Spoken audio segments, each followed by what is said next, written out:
average career against Kershaw with a 1.224 whip.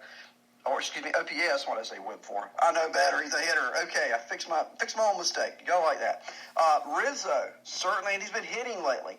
How about Cargo, 10 for 47 career-wise against Kershaw with 3 home runs? Now, you want to be aware of, I don't think Cargo will play because it's a lefty-lefty.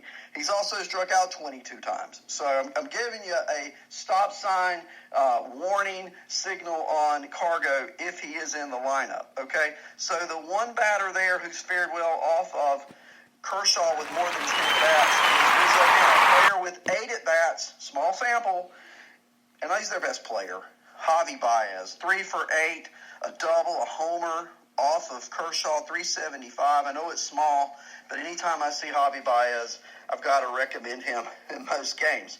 All right, this afternoon at 12:10, you got the Pirates and Joe Musgrove, fresh off his ejection.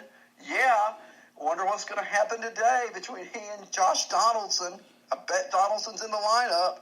Got to watch that. That's must-see baseball at 12:10 p.m. today, right? First game of the day. The Pirates 30-37, Musgrove 4-6 against Tehran, who's been really pitching great of late at SunTrust Park in Atlanta, and he's 4-4, and his ERA is now down to 3.03 after a horrendous start to the season.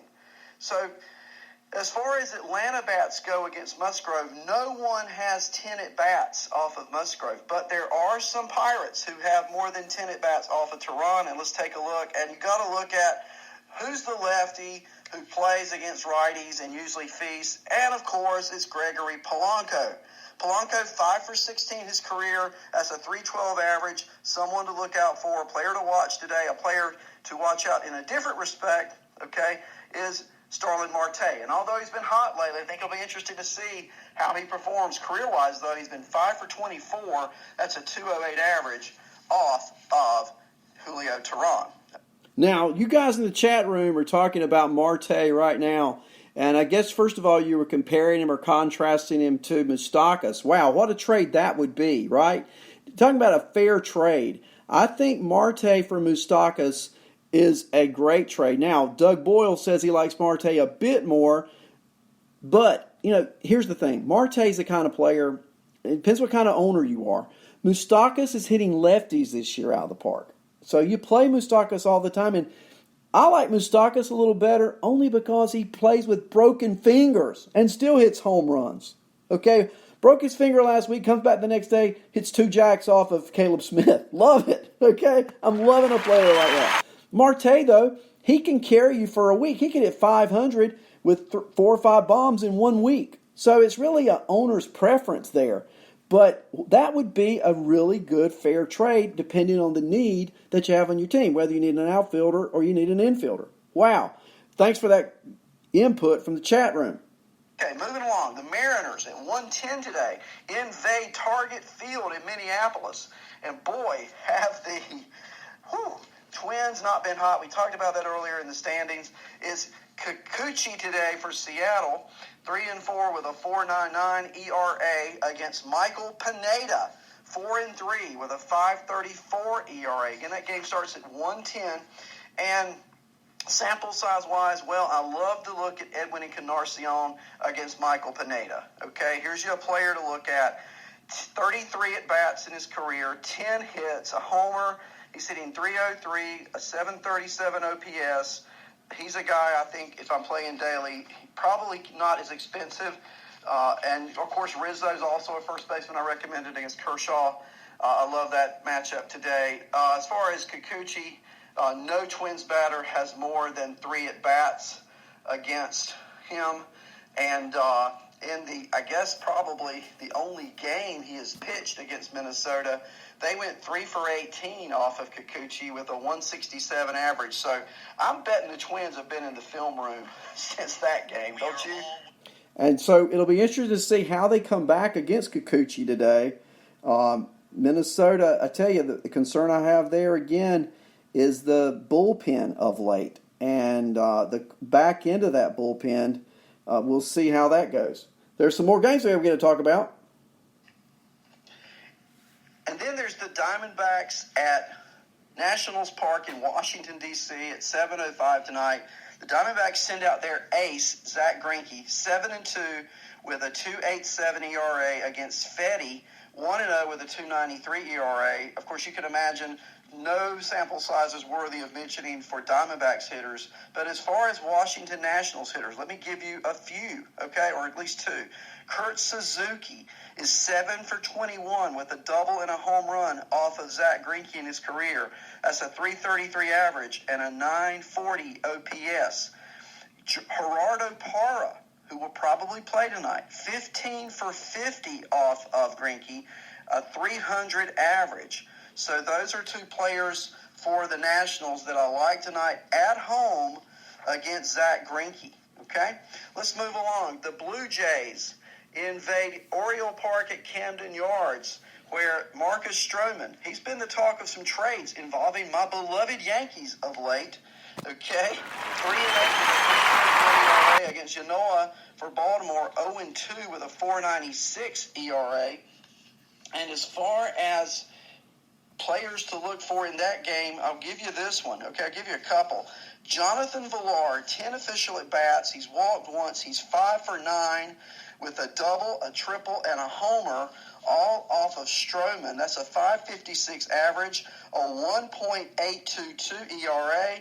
Villar's my player of the day. Okay, you got to go add some Jonathan Villar in daily fantasy. He could actually be on a waiver wire. I doubt it. But he's a switch hitter. He also steals bases. You know, hey, love him at home today against Marcus Stroman. Also, we talked about this player earlier. You heard a little audio clip. He's the subject of trade talk. Trey Mancini, 6 for 13 off of Stroman.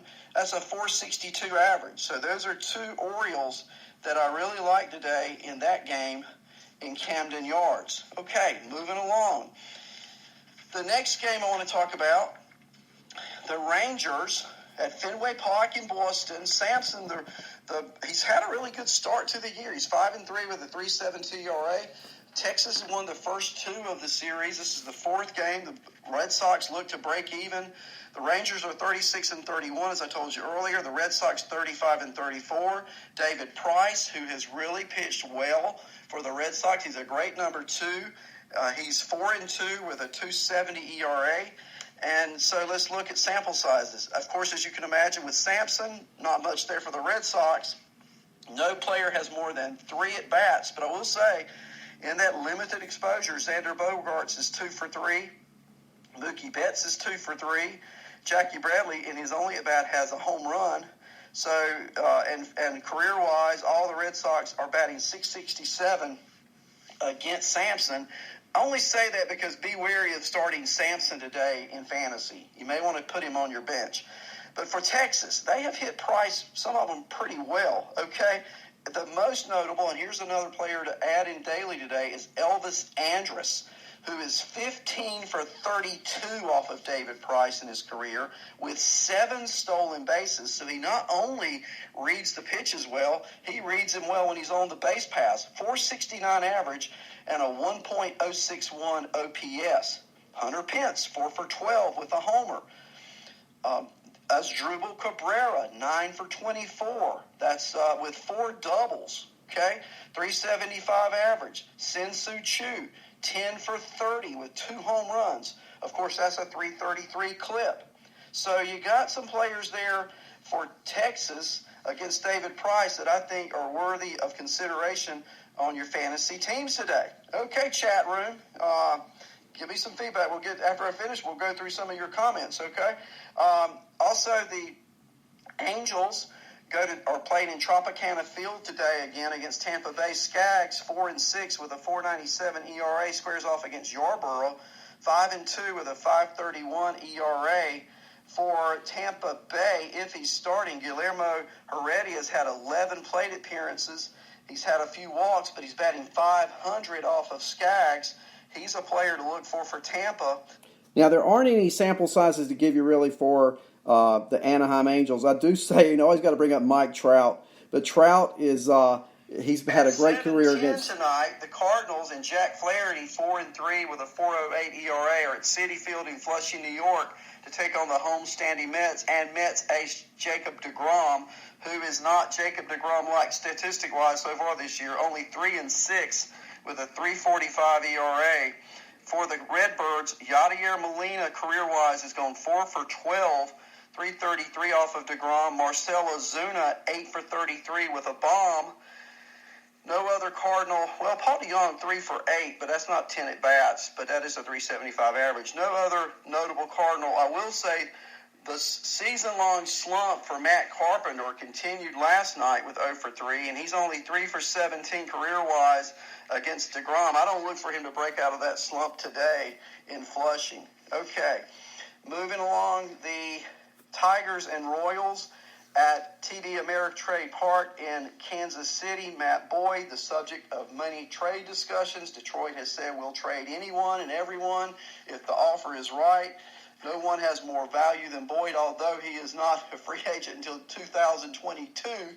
We'll see what Detroit does with him, but he does face off today against Homer Bailey, 4-6 with a 5.90 ERA. And look for Whit Merrifield today to do some damage against Matt Boyd. Merrifield is 12 for 28 with 4 doubles, a triple, 7 runs scored, 5 stolen bases. Wow, he's done it all against Boyd, a 4.29 average. So I'm loving Whit Merrifield today. Also, I want to talk about quickly the fact that for the Tigers, not much of a sample size off Bailey, but you know something about it. I love Miggy Cabrera today in that game. If he's played, he's just such a professional hitter, and I look for Miggy to have a big day today.